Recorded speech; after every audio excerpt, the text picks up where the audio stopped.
Barkade Jama'a. Welcome, my guys. Good day. You're all welcome. Welcome to the podcast. Once again, it's your boy, Lawrence. Just kidding. You guys are welcome. It has been a journey to this point. We've been taking questions. We've been taking opinions. We've been going through the comment sections and getting your feedbacks. And to be fair, I'm proud of some of the comments I saw. While some people are trying to spell out more issues, or let me say, they are trying to pinpoint some things that are outside our scope of discourse. But finding relationship in church, this series in quote is to help us not to be caught in the crossfire called I wish, or to bring us to the point where we will say, I regret ever being in a relationship, or I regret entering into a marriage relationship with this brother. I know you have a lot of things to say concerning finding a relationship, finding love in church. I'm not disputing the fact that you are skeptical and you have your fears. There's no qualms. You get no qualms at all. But the truth be told, finding love anywhere else will hardly work. Finding love anywhere else will hardly work. And this has been proven times without number. There is a framework and a structure that the church itself brings into the marriage setting, into the marriage system, that helps us journey and overcome challenges. You see this thing about I don't want to go to church to find love. The brother is like this, the brother is like that. Brothers in church, there's a way they don't know how to speak to a lady. Yes, you are right, you have your point, but I will really advise you for you to train up your mind, for you to mature yourself and have the right perspective to what relationship is. You finding relationship outside the church setting can really do you a lot of harm. We are going to properly discuss this in the next episode. And that episode, we are going to be having some people who will be joining us so that we'll properly discuss this, because there is a lot to say. I know many of you will say that, church brothers, they don't know how to take care of themselves. They don't know how to do that. Yes, we'll come for the guys, because trust me, the guys are really messing up, because I discovered something. Most church guys, they can be very spiritual, tongue talking. In fact, their tongues are capital letters, but they don't even know how to take care of themselves. Most of all, there are people who they feel that they are spiritual and they can't even take corrections. They can't accept corrections. They can't accommodate other people's opinion. Those are the kind of people you should be afraid of when you're in a church settings. Just to be fair. You understand?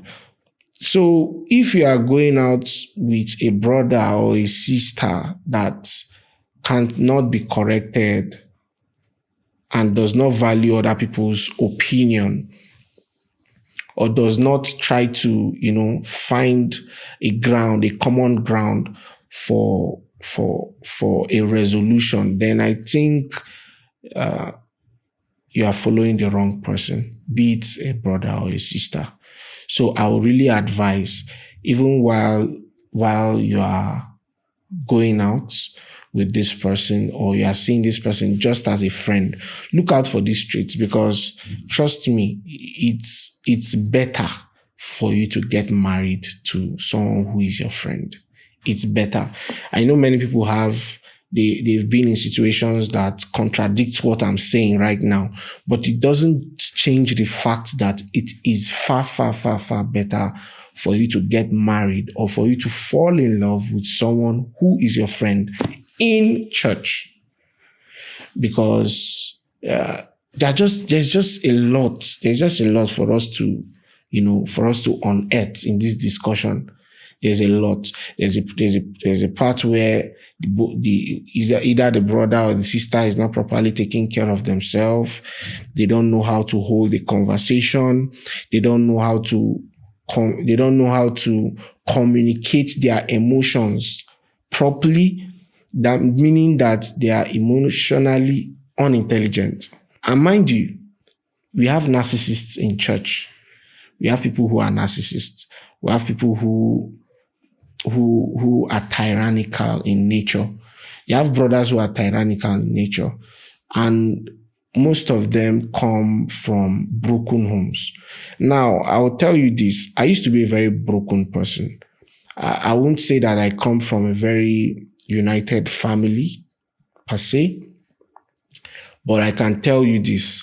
Every character-defining attitude that I possess today, I learned from somewhere. And some of the bad behaviors and bad characters that I have, I also learned it from somewhere. So, if you have a bad home, or if you are coming from a bad home, trust me, you have a lot of work to do. Don't hide under the cloak of religion and church and not work on yourself and expect to get married and everything will be fine. It won't happen. It can't happen.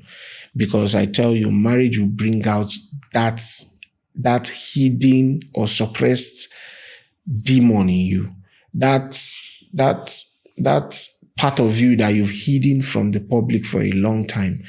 A relationship that is true will actually unearth it.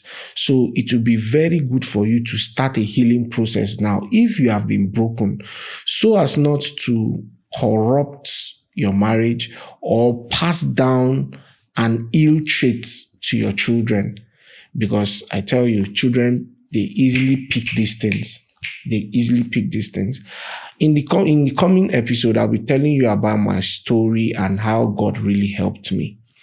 Because I have never experienced a good home growing up as a child. I have never experienced a good home. And I'm not saying this so that I'll get your sympathy. No. I'm saying this just to tell you that if you see a broken man, if you see a man who is struggling to give love, for him to be accepted, you should help him, not break him the more. Because most people, you don't know their story. And if you don't know their story, you cannot come into the picture and just lambast them and tell them, this guy is like this guy is like that. Any man you see out there who came from a broken background and is doing well maritally actually had his second parent, and that is a spiritual parent. So you see the reason why we emphasize on having or finding love in church. You see the reason why we really make emphasis on you finding love in church is because church is a place where you go and get healed. I know that there are so many wolves out there where if you submit your relationship to them, they will haunt you. I've even had an experience where someone that I was submitting under at a particular time had wanted the lady that was my friend. He thought we were going out and we were not going out. And he wanted the lady, and when he discovered that, no, this guy and this lady, they were not together, he went for the lady, and now they are married, happily married by the grace of God. But you see how these things can be. So I understand what it means for you to be that vulnerable enough to submit your relationship under your covering or under your spiritual covering, because your spiritual covering can also turn out to be a wolf or even have interest in the person you are having interest for or in the person you are falling in love with. So I will urge you to most especially grow spiritually, to know when to speak, to know when to communicate, to know whom to submit to know the right person to go out with, So in all these that I'm saying, I'm just trying to, brush all the all the things we'll be discussing in the next episode. In the next episode that we will be discussing, I will be talking about my experience growing up as a little child. I'll be talking about my experience with some people. I'll be talking about a lot of issues, and I'll be bringing some things to light. And in that episode, we will be digging deep. We will be digging deep. And we will need your feedbacks. If some of the stories we'll share, if it relates with the one once you've experienced, just send it in the comment section, type it in the comment section, and also, I saw a request in the comment section about peer pressure. I would like that person to articulate properly what the topic that he wants us to treat, because he spoke about peer pressure. Okay, peer pressure in what sense? Is it maritally? Is it that you are not married and people around you are saying, bro, you are getting old and you are not married? Is it financial pressure? What pressure? What actually do you want us to discuss? So put it down in the comment section. Yeah, so we are going to call it a wrap. If you have issues for us to discuss, please put it in the comment section. We'll be treating them as the episode rounds up. In the next episode, we will be properly dissecting this issue about finding love in church. It's still me, Lawrence. Hope to see you in the next episode. Thank you so much.